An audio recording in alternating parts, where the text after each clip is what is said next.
सैनिक स्कूल और military school, क्या है इन दोनों स्कूलों में अंतर और कैसे ले सकते हैं इनमें दाखिला, जानेंगे आज के इस वीडियो में। उससे पहले नमस्कार, रूबरू बिहार देख रहे हैं आप और आपके साथ मैं हूं शिवानी। भारत में जब हम अनुशासन, देशभक्ति और उच्च स्तरीय शिक्षा की बात करते हैं तो सैनिक स्कूल और मिलिट्री स्कूल का नाम प्रमुखता से लिया जाता है। ये दोनों ही संस्थान बच्चों को न केवल शिक्षा प्रदान करते हैं बल्कि उन्हें मानसिक, शारीरिक और नैतिक रूप से इस तरह तैयार करते हैं कि वे भविष्य में भारतीय सेना, नौसेना या वायुसेना में अधिकारी बन सके। हालांकि कई बार लोग इन दोनों स्कूलों को एक जैसा समझ लेते हैं, लेकिन हकीकत में दोनों के संचालन, उद्देश्य, प्रवेश प्रक्रिया और फीस संरचना में कई अहम अंतर होते हैं। आज के वीडियो में हम यही जानेंगे। तो सबसे पहले जानते हैं कि सैनिक स्कूल क्या है। तो सैनिक स्कूल भारत सरकार के रक्षा मंत्रालय के अधीन कार्य करते हैं और इनका उद्देश्य युवाओं को एनडीए, जो कि राष्ट्रीय रक्षा अकादमी, और भारतीय सेना की अन्य सेवाओं के लिए तैयार करना होता है। और ये स्कूल सीबीएसई बोर्ड से संबद्ध होते हैं और पढ़ाई के साथ साथ छात्रों को अनुशासन, नेतृत्व, खेलकूद और सैन्य जीवन की बुनियादी ट्रेनिंग दी जाती है। अब इस स्कूल की प्रवेश प्रक्रिया की बात करते हैं तो सैनिक स्कूलों में कक्षा 6 और 9 में दाखिला होता है। इसके लिए ऑल इंडिया सैनिक स्कूल एंट्रेंस एग्ज़ाम देना होता है। कक्षा 6 के लिए बच्चे की उम्र 10 से 12 साल और कक्षा 9 के लिए 13 से 15 साल होनी चाहिए। परीक्षा पास करने के बाद मेडिकल टेस्ट और इंटरव्यू होता है।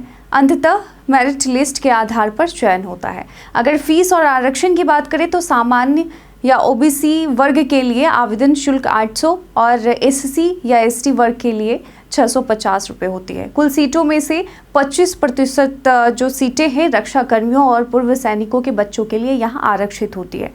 साथ ही राज्य कोटा और सामाजिक आरक्षण भी लागू होता है।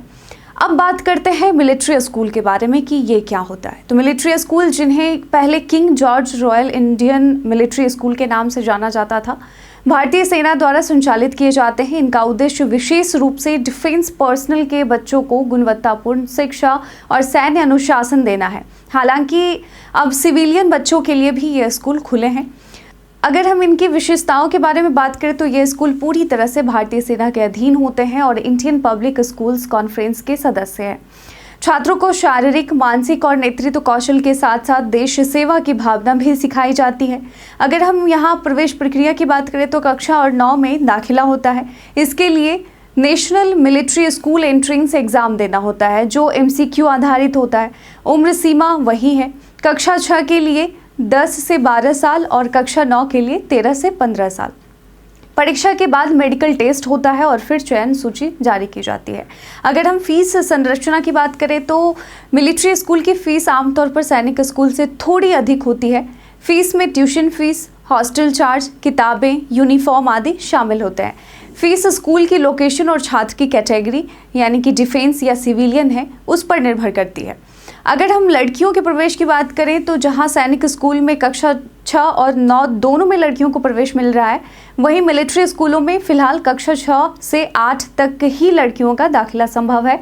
कक्षा 9 के बाद केवल लड़कों को ही एडमिशन मिलता है। तो सैनिक स्कूल और मिलिट्री स्कूल दोनों ही देश के लिए समर्पित भावी सैनिकों और अधिकारियों को तैयार करने वाले प्रतिष्ठित संस्थान हैं। यदि आपका बच्चा अनुशासित, शारीरिक रूप से सक्रिय और देश सेवा की भावना से प्रेरित है तो ये स्कूल उसके लिए एक बेहतरीन शुरुआत हो सकती है। और साथ ही सही उम्र, तैयारी और मार्गदर्शन से इन स्कूलों में दाखिला पाना संभव है और एक उज्जवल भविष्य की ओर पहला कदम बन सकता है। तो हमारा आपसे सवाल है कि क्या आप पहले से ही सैनिक स्कूल और मिलिट्री स्कूल में अंतर के बारे में जानते थे? अपना जवाब हमें कमेंट सेक्शन में लिखकर ज़रूर बताइएगा। धन्यवाद।